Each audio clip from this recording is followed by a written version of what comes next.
When someone disrespects you, it stings. It catches you off guard. And in that split second, you feel the heat rise. Your ego wants to fight back, defend itself, maybe even get revenge. But here's the truth.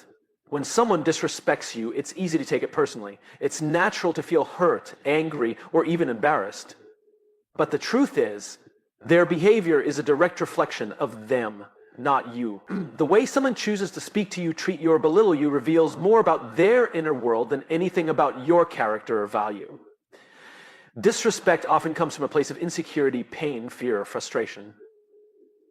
People who are whole, confident, and grounded do not go around tearing others down. They lift people up. They treat others with kindness even when they disagree. So when someone disrespects you, try to pause and remind yourself, this isn't about me. This is about something inside them that they haven't yet healed, understood, or taken responsibility for. Think about it. People who are happy don't insult others. People who are secure don't need to make others feel small to feel tall. Disrespect is a projection. It's them offloading their frustration, their powerlessness, their wounds onto someone else because they haven't learned how to deal with it in a healthy way. You are not obligated to absorb that. You are not responsible for their lack of self-control, emotional maturity, or empathy. You are responsible for your own energy, your own reactions, and your own peace. The moment you internalize their behavior, you give away your power. You start to believe the lie that you must have done something wrong or that you are less than. But disrespect isn't truth, it's noise. It's emotional chaos looking for a place to land. Don't be that landing place. There's also an important distinction between disrespect and feedback. Feedback comes from a place of wanting to improve something or contribute to your growth. Disrespect is rooted in power, ego, and control. It's not meant to help you, it's meant to herd you or control how you feel about yourself. And once you can see it for what it really is, you gain the power to rise above it. You begin to realize that not everyone deserves a reaction. Not every battle is worth fighting. Some people just want to see you drop to their level because that's where they feel safe. Maintaining your self-respect in the face of someone else's disrespect is one of the highest forms of strength. It's not weakness to walk away, it's wisdom. When you know who you are, what you stand for, and what your values are, you don't need to engage in every confrontation. Silence sometimes is the most powerful response. And other times, a calm, firm boundary spoken with respect shows far more power than an emotional outburst. But remember, this doesn't mean you excuse the behavior. It means you don't absorb it. You handle it, but you don't let it define you. You speak up if needed. You distance yourself if necessary, but you do so with intention, not emotion, with clarity, not chaos. So when you are disrespected, let that be a signal not that something is wrong with you, but that something is unhealed or misaligned in them. And it reminds you to double down on your own values, to stay grounded, and to never trade your peace for someone else's poison. Because at the end of the day, how others treat you is their story. How you respond is yours. And your story is too important to be shaped by someone who doesn't even know your worth. In life, the way we respond to situations often defines us more than the situations themselves. One of the most powerful and underrated tools we have is the ability to pause before we react. That simple moment of stillness between what happens to us and what we choose to do next can be the difference between regret and growth, between chaos and clarity. When someone disrespects you, criticizes you unfairly, or says something that triggers emotion, your first instinct might be to lash out, defend yourself, or retaliate. That's natural. It's your ego wanting to protect itself. It's the emotional brain taking control, convincing you that action must be immediate. But reacting in that split second rarely leads to a thoughtful outcome. Most of the time, it adds fuel to the fire, escalates the conflict, and leaves you feeling drained or even ashamed after the moment has passed. The pause is where your power lives. That moment, brief as it may be, is your chance to ask yourself the right questions. What is actually happening here? Why am I feeling this way? What do I really want out of this interaction? Does this deserve my energy? Am I about to react from emotion or respond with purpose? This isn't about suppressing how you feel. It's about owning how you feel and choosing a response that reflects your character, not just your mood in the moment. Emotions are temporary, but consequences last. That pause helps you separate the emotion from the action. It gives you space to think, and with that space comes freedom. The freedom to choose wisdom over impulse. The freedom to walk away if needed, or to speak your truth with calmness instead of anger. When you pause, you also shift the dynamic of power. You're no longer playing by their rules. You're not reacting the way they expected. This disarms people. It shows that you're not easily shaken, not easily provoked, not willing to dance to someone else's chaotic rhythm. It shows maturity, control, and leadership. And in many cases, that calm presence is more effective than any angry comeback could ever be. Imagine a scenario where someone insults you in front of others. Your instinct might be to snap back. But if you pause, take a breath, and respond with a clear, measured voice, or even choose silence, you maintain your dignity. You don't lower yourself to their level. You show strength in a way that commands respect, not just from them, but from everyone who witnesses it. That pause also allows you to assess whether this moment even needs a response. Not everything deserves your time and attention. Sometimes no response is the response. The silence speaks volumes, especially when it's intentional. And in other cases, the pause might lead you to respond, not with anger, but with curiosity. Maybe instead of getting defensive, you ask, why do you feel that way? That kind of response shifts the energy entirely. It opens a space for understanding instead of conflict. Taking a pause doesn't mean you're weak or passive. It means you're wise enough to know that your energy is valuable, your reputation matters, and your emotions don't have to run the show. It means you're choosing the long game over the quick. You're choosing peace over pride. So the next time you feel the heat rise, the pulse quicken, and the words form in your throat, remember this. Power doesn't come from how fast you react. It comes from how deeply you choose to respond. The pause is small, but it changes everything. There's a fine but powerful line between setting boundaries and building walls. Both are responses to pain, disrespect, or repeated violations of your trust. But they serve very different purposes. Boundaries are rooted in self-respect. Walls are rooted in fear. Boundaries are conscious, intentional, and healthy. Walls are reactive, defensive, and often built to protect wounds we haven't yet healed. When someone disrespects you, setting a boundary is not just an act of self-care. It's an act of emotional intelligence. A boundary says, I value myself enough to decide what is and isn't allowed in my space. It communicates your needs without needing to raise your voice. It draws a clear line not to hurt or punish the other person, but to protect your energy, your time, and your emotional well-being. Boundaries don't mean you stop loving people. It means you start loving yourself the right way. On the other hand, walls often come from a place of fear. Fear of being hurt again, fear of being vulnerable, fear of repeating past experiences.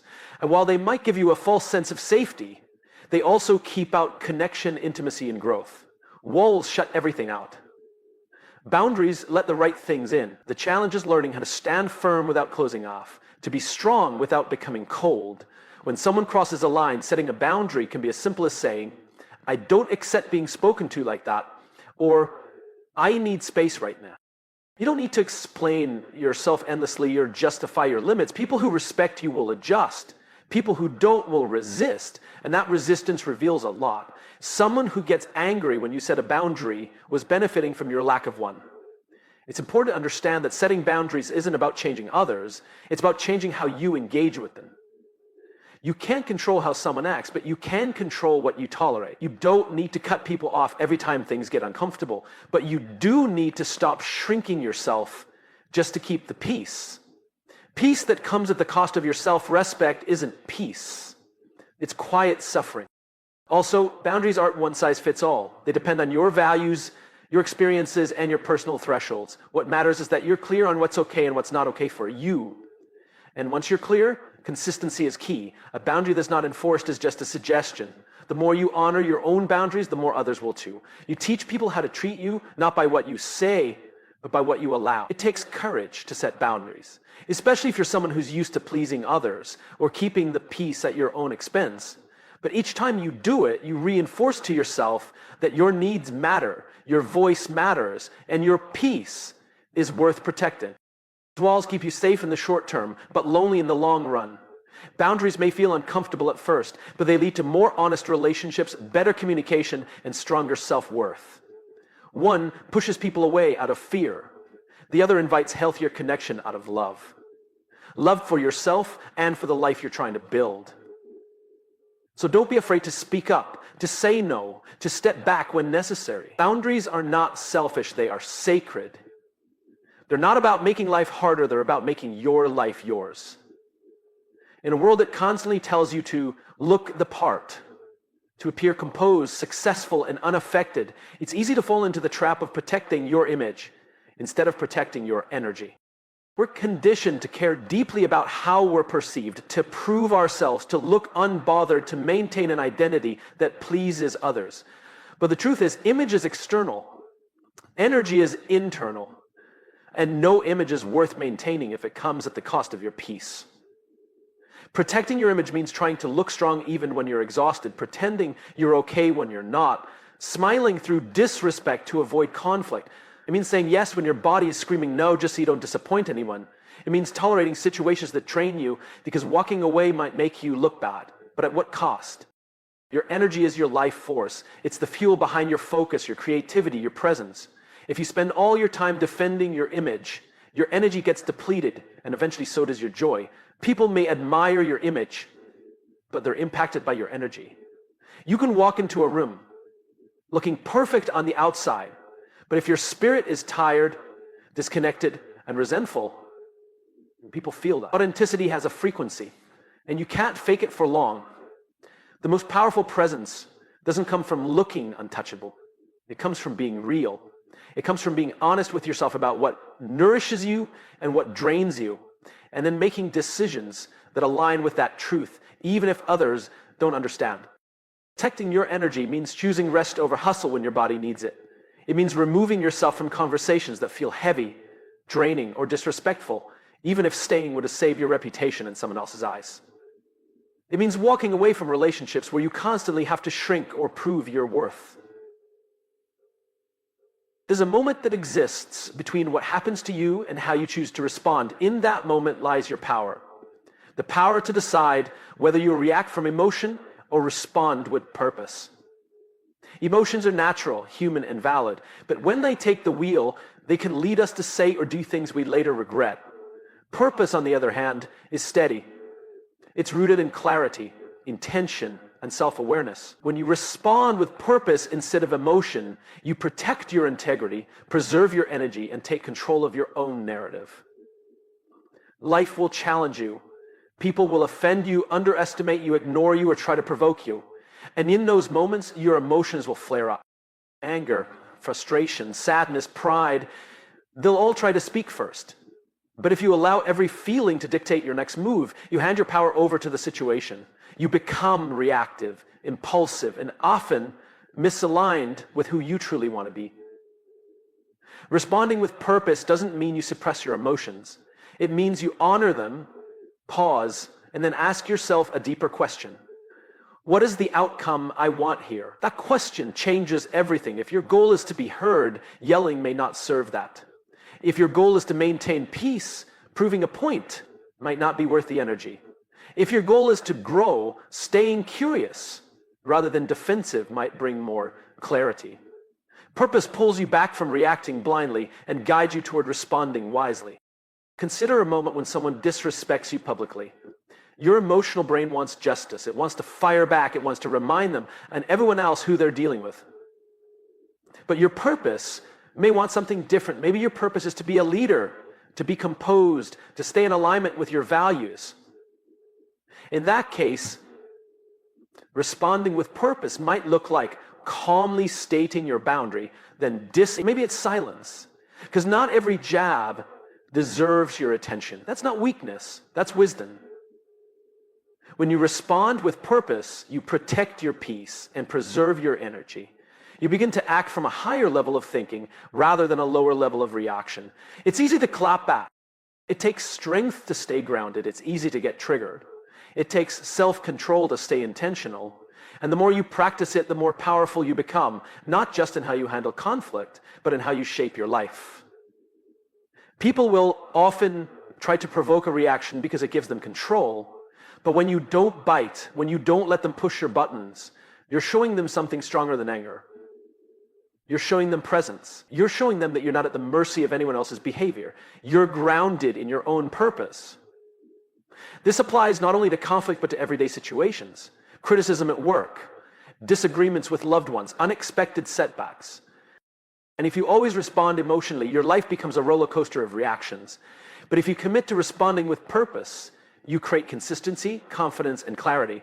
Every response is a choice. Every word you say is a message about who you are. Let your words reflect your wisdom, not your wounds. Let your actions be shaped by vision, not vengeance. When your emotions run high, breathe, pause, and return to your center. Ask yourself, what would the strongest, most grounded version of me do right now? Because when you learn to respond with purpose, you're not just avoiding unnecessary conflict, you're building character. You're leading yourself. You're choosing growth over ego. And that, more than any reaction, is what leads to real power, peace. Disrespect is never easy to experience. It can catch you off guard, sting deeply, and stir up emotions you thought you had under control. But what if, instead of reacting impulsively or internalizing the insult, you viewed it as a mirror? Not a mirror of who you are, but of who they are, and even more powerfully, of what within you still needs healing, understanding, or attention. When someone disrespects you, it often says more about their character than your worth. A person at peace with themselves doesn't go out of their way to tear others down. Disrespect can reveal someone's insecurity, need for control, or unresolved anger. But it can also reflect something in you. A boundary you haven't set, a fear you haven't faced, or a pattern you've ignored. That doesn't make the disrespect okay, but it gives you a choice to use the moment as a weapon against yourself or as a mirror for your growth. The mirror doesn't lie, but it also doesn't shout. It quietly reflects what's already present. If someone's words shake you, ask yourself why. Is it because what they said touched an old wound? Did it echo something you secretly fear might be true? Or is it because you've tolerated similar behavior before and now your spirit is finally saying enough? Using disrespect as a mirror means asking deeper questions. What part of me still needs validation? Why do I need this person's approval to feel okay about myself? Why did I stay silent when I should have spoken up? Why did I overreact when I could have let it go? These questions aren't about blame, they're about awareness. And awareness is the first step to transformation. You don't have control over how people treat you, but you do have control over what you take in and what you let pass. You have the power to turn a disrespectful moment into a moment of clarity. Maybe it shows you where you need stronger boundaries. Maybe it reveals a relationship you've outgrown. Maybe it's the nudge you needed to stop tolerating behavior that chips away at your self-respect. Whatever it is, if you pay attention, there's always a message. There's also the opportunity to reflect on how you show up. Are there ways you may have disrespected others, directly or indirectly? Have you dismissed someone's feelings, reacted harshly, projected your stress onto someone else? The mirror works both ways. It helps you grow, not just by defending your self-worth, but by making you a more conscious, compassionate human being. It's important to remember that using disrespect as a mirror doesn't mean you excuse bad behavior or allow toxic people to stay in your life. It means you learn the lesson without carrying the bitterness. You walk away wiser, not wounded, stronger, not cynical. You can distance yourself from someone and still be grateful for what their behavior taught you about yourself. A real power lies in your ability to turn pain into perspective. To take moments of disrespect and use them to sharpen your awareness, deepen your self-respect, and build a life where your peace doesn't depend on other people's behavior. That's when you truly win, not by getting the last word, but by choosing to rise above it all with clarity and calm. So the next time someone disrespects you, pause. Before you react, look in the mirror. Not to question your worth, but to recognize your growth. Let their actions reveal who they are. Let your response reveal who you're becoming. And let that moment become not something you resent, but something that refines you.